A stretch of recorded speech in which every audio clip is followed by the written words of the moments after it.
China को लेकर जिस प्रकार का बयान दिया है, उससे यह बात बहुत साफ हो गई है कि कांग्रेस पार्टी के चीन के साथ हुए करार का इजहार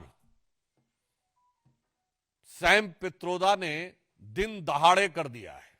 गुरु गुड़ रह गए और चेला शक्कर हो गए, मगर यहां जो चेला है वो तो गुड़ रह गए और गुरु चीनी हो गए। जिस प्रकार की बात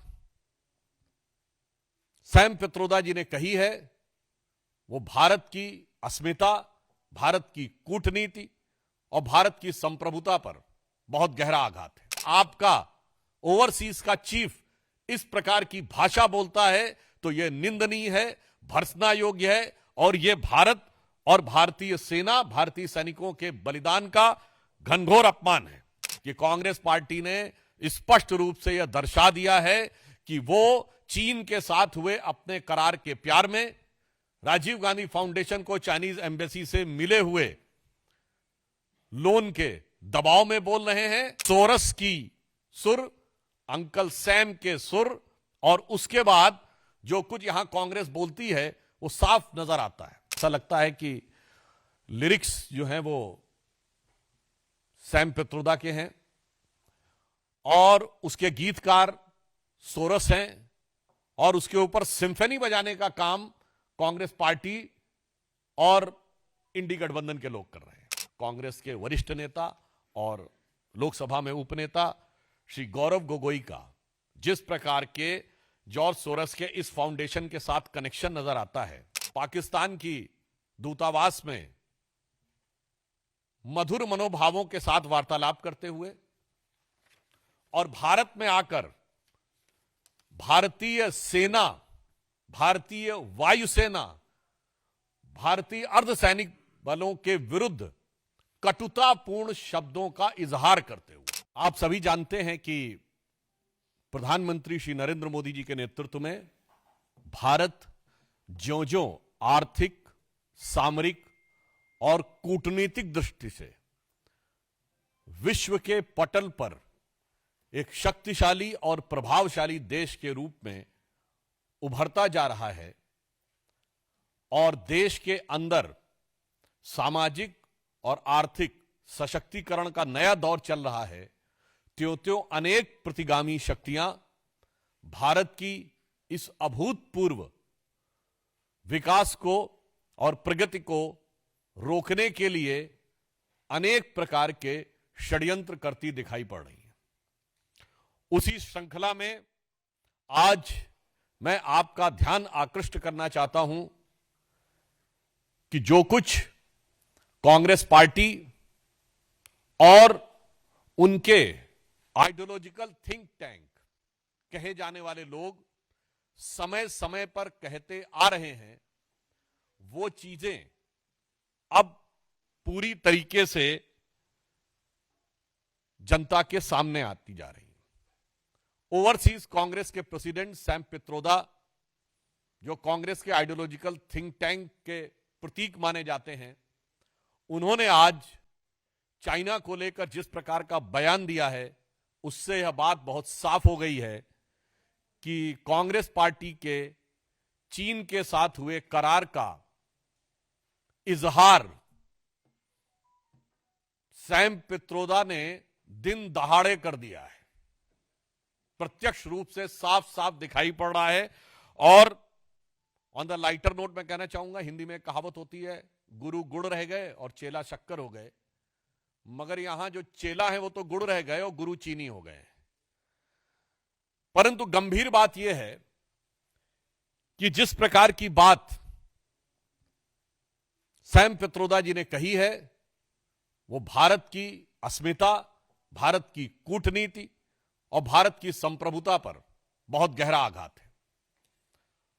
उन्होंने इस प्रकार की बात कही कि चीन के साथ तो किसी प्रकार का विवाद ही नहीं है, जैसे भारत ही अग्रेसर की भूमिका में, यानी आक्रामक मुद्रा लिए हुए। और ये कोई उनका अलग बयान नहीं है, ये ओवरसीज कांग्रेस के चीफ हैं, यानी समुद्र पारी कांग्रेस के प्रमुख हैं। अब समुद्र पार से तो सोरस के सुर भी कांग्रेस के साथ मिलते हुए नजर आते हैं, परंतु यहां पर एक बहुत गंभीर बात है कि जो कुछ सैम पित्रोदा ने कहा है, यह कोई आइसोलेटेड इवेंट नहीं है। आइसोलेटेड स्टेटमेंट नहीं है। इसी भाव और इसी विचार के अनेक स्टेटमेंट राहुल गांधी पहले दे चुके हैं। याद करिए, राहुल गांधी जी ने विदेश में क्या कहा था कि चाइना ने बड़ा संघर्ष करते हुए ऊपर उठने का उदाहरण प्रस्तुत किया है उन चुनौतियों के बीच से। आपको याद हो अभी कुछ दिन पहले के अपने विदेशी दौरे में क्या कहा कि चाइना ने अनएम्प्लॉयमेंट को बहुत अच्छे तरीके से टैकल किया है, जबकि फैक्ट ऑफ द मैटर है इस समय चाइना में एम्प्लॉयमेंट रेट 24% है। 2023 में जनवरी से लेकर जुलाई के बीच में अनएम्प्लॉयमेंट रेट वहां पर बढ़ते बढ़ते हो गई 17-18%, और उन्होंने फिर जुलाई 23 से जनवरी 24 डाटा देना बंद कर दिया, फिर डाटा का बेस चेंज किया और जनवरी से लेकर अगस्त के बीच में किया, फिर बदले बेस पर भी वो 24% हो गई। मगर राहुल गांधी जी को उसमें बहुत महान चीज नजर आती है। फिर याद करिए, यही लोग कहते थे कि चाइना में प्रेस फ्रीडम इंडेक्स में हमसे ऊपर है, जबकि चाइना के डिफेंस मिनिस्टर ली शॉन्गफू गायब हो गए, चाइना के फॉरेन मिनिस्टर क्विंग गैंग गायब हो गए, वहां की सबसे बड़ी कंपनी अलीबाबा के चीफ जैक मा गायब हो गए, परंतु इनको उसमें भी नजर आता था। अब आप आइए, इसके बाद उन्होंने कहा कि इकोनॉमिक ग्रोथ बहुत शानदार की गई है। ये सारे स्टेटमेंट्स हैं, और इकोनॉमिक ग्रोथ की फैक्ट ऑफ द पोजीशन यह है कि 2024 में दुनिया की सबसे बड़ी रियल एस्टेट कंपनी, जो एक चाइनीज कंपनी थी एवरग्रांड, उसकी लिक्विडिटी हो गई। हांगकांग कोर्ट ने कह दिया लिक्विडेट कर दिया जाए। चीन के ह्यूनान प्रोविंस में कई बैंक्स बैंकरप्ट हो गए, कितनी रियल एस्टेट कंपनीज बैंकरप्ट हो गई, that is one other thing. उस प्रक्रिया में जब हम यह देखते हैं कि यह बयान सैम पित्रोदा का आया है, पहली बात तो हम बहुत साफ करना चाहते हैं, भारत सरकार प्रधानमंत्री श्री नरेंद्र मोदी जी के नेतृत्व में विश्व के हर देश के साथ अच्छे और सौहार्दपूर्ण संबंध चाहती है, परंतु वो राष्ट्रीय स्वाभिमान, सुरक्षा और सुदृढ़ता को बनाए रखते हुए। अब इसके बाद उनका यह बयान कहना, तो मैं पूछना चाहता हूं, यह गलवान के शहीदों का अपमान है कि नहीं? मैं कांग्रेस पार्टी से सीधे पूछना चाहता हूं। गलवान में जो हुआ, हमारे 20 सैनिक बलिदान हो गए, और उसके बाद यदि आपका ओवरसीज का चीफ इस प्रकार की भाषा बोलता है तो यह निंदनीय है, भर्त्सना योग्य है, और यह भारत और भारतीय सेना, भारतीय सैनिकों के बलिदान का घनघोर अपमान है। इसलिए मैंने आपसे बात कही कि यह एक पूरा सीक्वेंस ऑफ इवेंट है जिसमें सैम पित्रोदा बोलते हुए नजर आ रहे हैं। वैसे ऑन द रेफरेंस मैं आपको पहले बता दूं, बोल चुका हूं तो एक बार रिमाइंड भी कर दूं। वैसे आपको पता है, भारत में एक दौर ऐसा भी था जब चीन को हमने सैनिकों को चावल प्रोवाइड किए थे। 21 जून 1952 को जवाहरलाल नेहरू की प्रेस कॉन्फ्रेंस में उनसे पूछा गया कि आपने क्या चीन की सेना को रसद प्रदान की है, तो उन्होंने कहा हां हमने थोड़ी मात्रा में की है, पर वो हजारों टन चावल था, और कहा इसलिए कि उनको बहुत जरूरत है, हम उनको जिंदा रखने के लिए दे रहे हैं। जबकि उस समय तिब्बत में एट्रोसिटीज हो रही थी, और वो इसलिए था कि उस समय चाइना का नियरेस्ट शहर चेंगडू 2000 किलोमीटर से अधिक दूर था और सड़कें भी खराब थी। भारत से तावांग से 250-300 किलोमीटर की थी और सड़क भी अच्छी थी।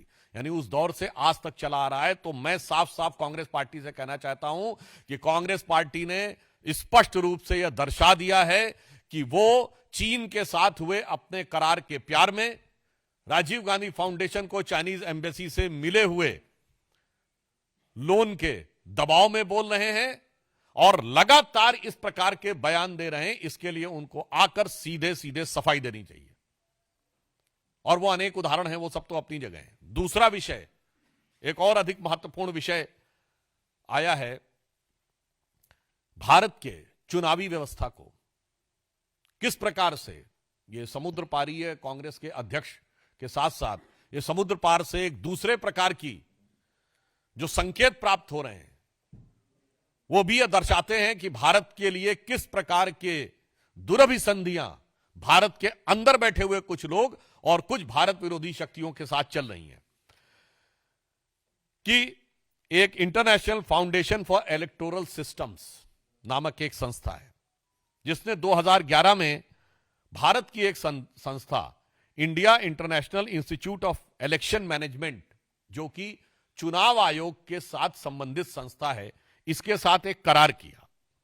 और यह करार में जो पीछे से सपोर्ट आ रही है वो CEPPS consortium for election political process, election and political process strengthening नामक संस्था से आ रही है, जो जॉर्ज सोरेस के ओपन सोसाइटी फाउंडेशन के साथ उसके संबंध हैं, जिसने $500 मिलियन भारत में इन्वेस्ट किए एक माध्यम से, यूएसएड इत्यादि के माध्यम से, और इसके बाद से 3-3.5 लाख डॉलर प्रतिवर्ष भारत में आते जा रहे थे। आज हम साफ साफ पूछना चाहते हैं कि भारत के इलेक्शन प्रोसेस, जबकि फैक्ट ऑफ द मैटर यह है कि 2020 में आप याद करिए, जब अमेरिका में चुनावी प्रक्रिया को लेकर अनेक प्रकार के प्रश्न उठे थे, तो भारत की चुनावी प्रक्रिया की तारीफ की गई थी कि जो इलेक्शन वोटर सिस्टम हमारे यहां है, वोटर आईडी कार्ड वाला, वो उनके यहां होना चाहिए।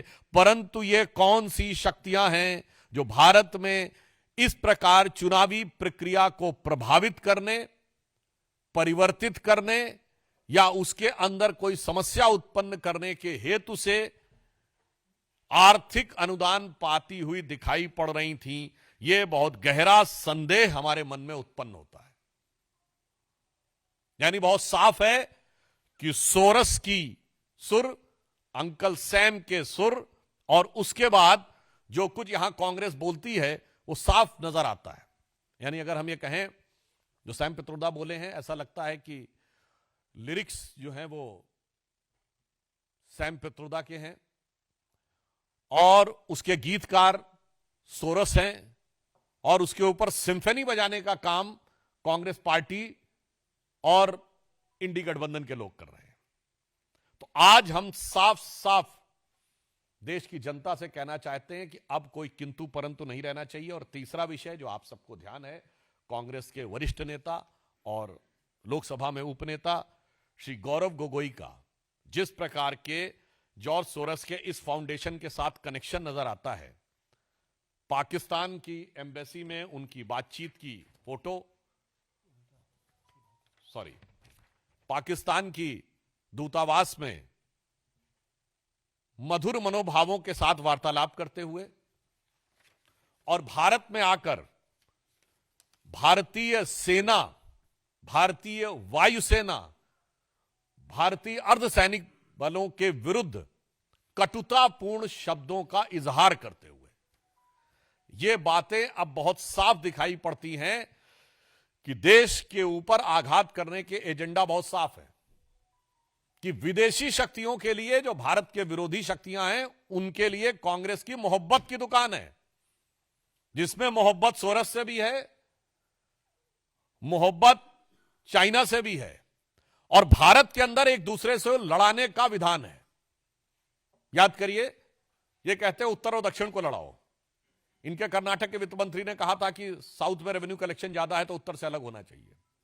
इनके तेलंगाना और तमिलनाडु के मंत्रियों ने उत्तर प्रदेश और बिहार के बारे में जो बोला, वो क्या है, एक राज्य को दूसरे राज्य से लड़ाओ, उसके बाद भाषाओं को आपस में लड़ाओ, तमिल और हिंदी को लड़ाओ, फिर मराठी और बिहारी को लड़ाओ, फिर भाषा पे लड़ाओ, प्रांत पे लड़ाओ, क्षेत्र पे लड़ाओ, और उसके बाद जातियों में लड़ाओ, अगड़े पिछड़े में लड़ाओ, सामान्य और दलित में लड़ाओ। यानी बहुत साफ है कि बाहर की शक्तियों के लिए मोहब्बत की दुकान, और भारत में हर आधार पर वर्ग, प्रांत, जाति, भाषा पर नफरत की दुकान, नफरत के सामान।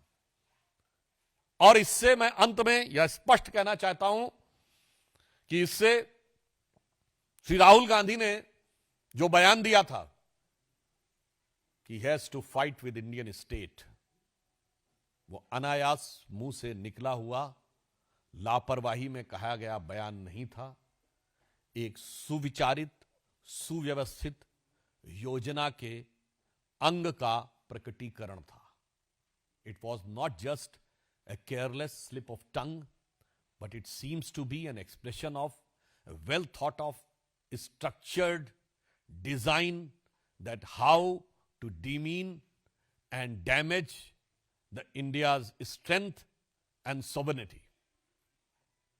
तो इसलिए अब हम बहुत स्पष्ट रूप से यह देश की जनता से कहना चाहते हैं कि यह सब कुछ जो दिखाई पड़ रहा है, चीन की तारीफ से लेकर, सोरेस फाउंडेशन से समर्थन से लेकर, भारत के अंदर सबको एक दूसरे से लड़ाने से लेकर, और इंडियन स्टेट से लड़ाई करने की बात, मुझे लगता है अब किसी भी प्रकार का कोई बचाव का स्कोप कांग्रेस पार्टी के पास नहीं रह जाता है।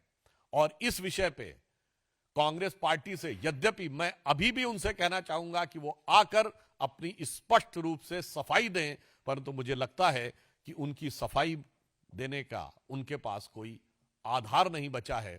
और बहुत दुख की बात यह है कि इस प्रकार की शक्तियों से हाथ मिलाते हुए या उनके सुर में सुर मिलाते हुए बात करते हुए भारत के अंदर के दलों का समर्थन हर राष्ट्रभक्त को बहुत पीड़ा देता है और उसके साथ गंभीर प्रश्न भी उठाता हुआ प्रतीत होता है। धन्यवाद। Mohit Bhatt, then Pragya.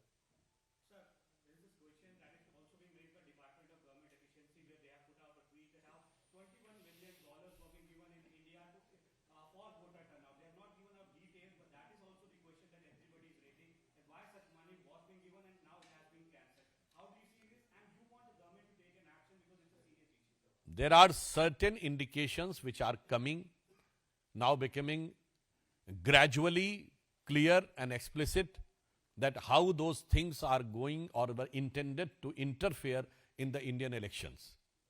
I would like to remind that US President Donald Trump has also said that there was a design by the Soros and other things who want to destabilize the government in India and Bangladesh. And also I would like to remind that the last Lok Sabha election was the only election in the history of India in which a foreign government has given a statement. The Russian government officially has said, their external affairs spokesperson has said that there is a foreign interference in India. So I think since our government is keeping a strict vigil on every situation, so whatever is required will be appropriately dealt with, but the moral question becomes too big and too high in front of the opposition, which it is incumbent on their part if they want to prove their credentials of national integrity. Pragya. It looks like a systematic foreign intervention in Indian democracy that everyone is agreeing on, but the instrument was election commission. Do you think that there should be an investigation of the then election commissioner who signed that MOU?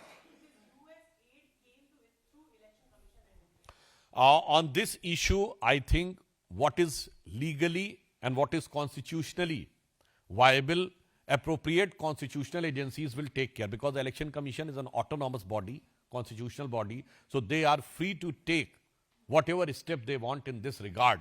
So that is one constitutional aspect. But my question is again to opposition on political and moral aspect. संवैधानिक विषय पर चुनाव आयोग स्वतंत्र और स्वायत्त संस्था है और वह उपयुक्त और प्रभावी निर्णय लेगी, परंतु नैतिक और राजनीतिक आधार पर विपक्ष को आकर कांग्रेस पार्टी को स्पष्ट रूप से सफाई देनी चाहिए। आमोद राय।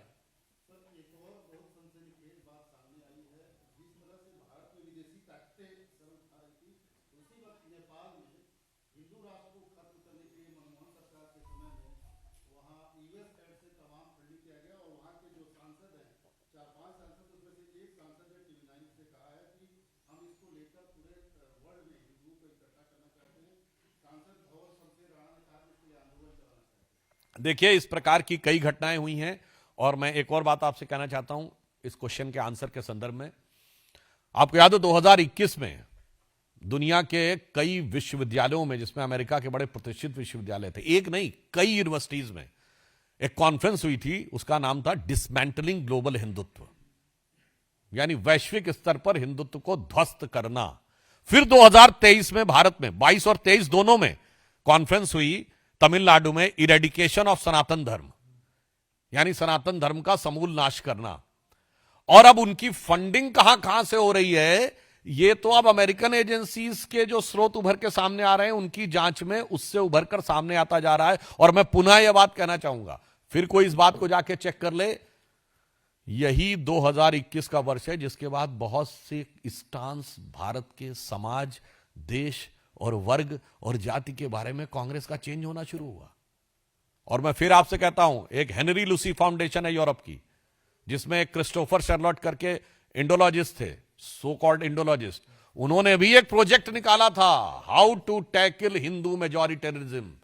मैं दर्शकों से कहता हूं, जो करोड़ों लोग सुन रहे हो, इन सब चीजों को जाके चेक करिए, तब आपको समझ में आएगा कि मोदी जी किस परिस्थिति में देश को चला रहे हैं, और उसके बाद जो लोग इल्जाम देते हैं तो उनके लिए एक लाइन कहना चाहूंगा मोदी जी की तरफ से कि हमें इल्जाम मत दीजिए, बहुत अफसोस होता है। हमें इल्जाम मत दीजिए, बहुत अफसोस होता है। बड़ी तरकीब से कश्ती यहां तक लेके आए हैं और बदल देते हैं हम दरिया की लहरें अपनी हिम्मत से। आंधियों में भी अक्सर चिराग हमने जलाए। तो आप सोचिए किन विपरीत परिस्थितियों में देश को लेकर आगे चलना पड़ रहा है। अरुण दांता।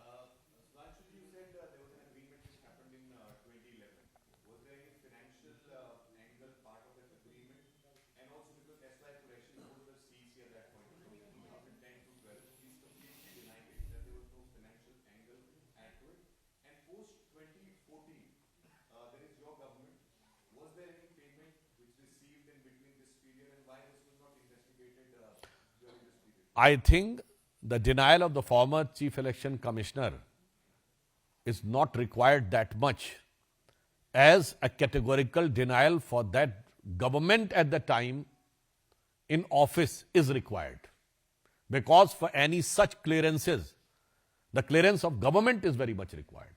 So still up till now, if the government is not responding in categorical and unequivocal terms, I think this is a matter of concern.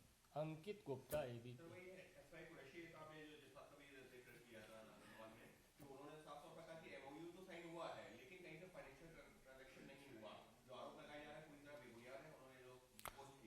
मैंने पुनः कहा कि पूर्व चुनाव आयुक्त के द्वारा इस विषय को कहने की अपेक्षा से अधिक हमारी अपेक्षा है तत्कालीन सरकार के प्रमुख लोग रहें, क्योंकि वो ये बताएं। कम से कम इसमें यह बात तो साफ हो गई कि एमओयू हुआ है, तो आधी बात पर तो किंतु परंतु समाप्त हो गया।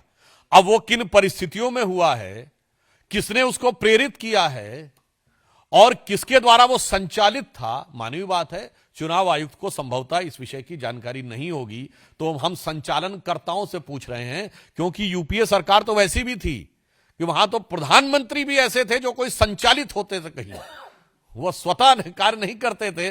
तो इसलिए मैं संचालनकर्ताओं से पूछ रहा हूं, और वो इस प्रकार के बयानों के ओट में बचने का प्रयास नहीं कर सकते, तिनके की ओट में पहाड़ छुपाने का प्रयास नहीं कर सकते। अंतिम प्रश्न है ठाकुर रविंद्र सिंह, जी न्यूज।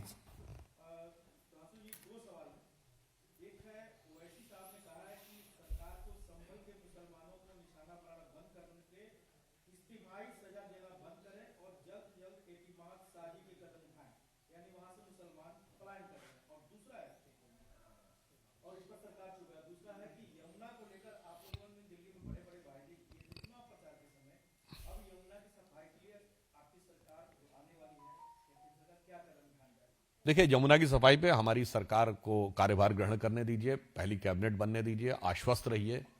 साबरमती रिवर फ्रंट से लेके और जिस प्रकार आपने प्रयागराज में भी और वाराणसी में गंगा को साफ होते देखा है, यमुना जी को भी हम उतनी ही निष्ठा से, श्रद्धा से और समर्पण से कार्य करेंगे। और जहां तक आपने ओवैसी जी की बात कही, तो मुझे लगता है कि मुस्लिम समाज को सबसे ज्यादा निशाने पे तो ओवैसी जी की वजह से आना पड़ता है, क्योंकि वो हैदराबाद के सांसद हैं, पर उत्तर से दक्षिण तक कहीं भी हो, जिसे वो पुराने गीत में कहते हैं ना, धुम धुम धड़म धड़ैया रे सबसे बड़े लड़ैया रे, तो वो उत्तर से दक्षिण तक हर जगह लड़ने को तैयार रहते हैं। और वो लड़ने को जाते हैं और पीछे से वो क्यों, क्योंकि जो सो कॉल्ड सेकुलर दल हैं, अब ये उनको उनसे भय प्रतीत होता है, क्योंकि उनकी पार्टी का नाम MIM है, उसमें 2 बार M है, तो हो सकता है इस कारण से उनको ज्यादा समस्या महसूस होती हो। तो यहां पे मूलतः किसी वर्ग, किसी समाज के प्रति कोई भेदभाव का भाव नहीं है, समस्या उन लोगों के विचार में है, क्योंकि वो लोग मुस्लिम समाज को सिर्फ अपराधियों और आतंकवादियों से जोड़ने का प्रयास करते हैं, कानून तोड़ने वालों से जोड़ने का प्रयास करते हैं। वो कभी अच्छे और सच्चे राष्ट्रभक्त मुस्लिमों के साथ, चाहे ब्रिगेडियर उस्मान हो या डॉक्टर APJ अबुल कलाम हो, वो हमारे केरल के गवर्नर आरिफ मोहम्मद खान साहब हो, बिहार के गवर्नर अब आरिफ मोहम्मद खान साहब हो, अथवा बड़े से बड़े हमारे अच्छे जो अभी जिनकी डेथ हुई, उस्ताद जाकिर हुसैन, उस्ताद बिस्मिल्लाह खां, उस्ताद बड़े गुलाम अली, उस्ताद अमजद अली खां, इनका कभी नाम सुना है आपने ओवैसी जी के मुंह से? इसलिए हमारे तरफ से कोई समस्या नहीं, समस्या उनकी जहनीत में।